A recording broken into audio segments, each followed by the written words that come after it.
ਨਾਮ ਹੈ ਜੀ ਤੁਹਾਡਾ? ਮੇਰਾ ਨਾਮ ਬਲਜੀਤ ਕੌਰ ਹੈ। ਬਲਜੀਤ ਜੀ, ਅੱਜ ਤੁਸੀਂ ਆਏ ਹੋ ਹਸਪੀਟਲ 'ਚ, ਕੀ ਮਾਮਲਾ ਹੋਇਆ?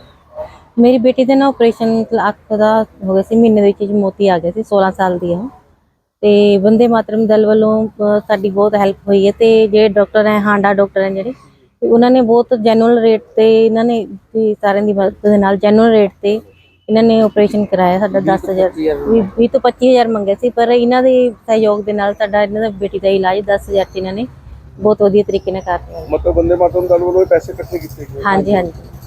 ਕੀ ਕਹਿਣਾ ਚਾਹੋਗੇ ਉਹਨਾਂ ਨੂੰ? ਬਹੁਤ ਧੰਨਵਾਦ। ਵੀ ਇਹਨਾਂ ਨੇ ਸਾਡੀ ਬਹੁਤ ਹੈਲਪ ਕੀਤੀ ਆ ਬੇਟੀ ਦੀ, ਕਿਉਂਕਿ ਇਸ ਉਮਰ ਦੇ ਵਿੱਚ ਨਹੀਂ ਹੁੰਦਾ ਬੇਟੀ ਦਾ ਇਲਾਜ ਵੀ, ਤੇ ਬਹੁਤ ਹੈਲਪ ਕੀਤੀ ਹੈ ਵੰਦੇ ਮਾਤਰਮ ਦਲ ਵੱਲੋਂ ਵੀ ਤੇ ਡਾਕਟਰ ਸਾਹਿਬ ਵੱਲੋਂ ਵੀ। ਬਹੁਤ ਧੰਨਵਾਦ ਕਰਦੀ ਹਾਂ ਮੈਂ ਇਹਨਾਂ ਦਾ।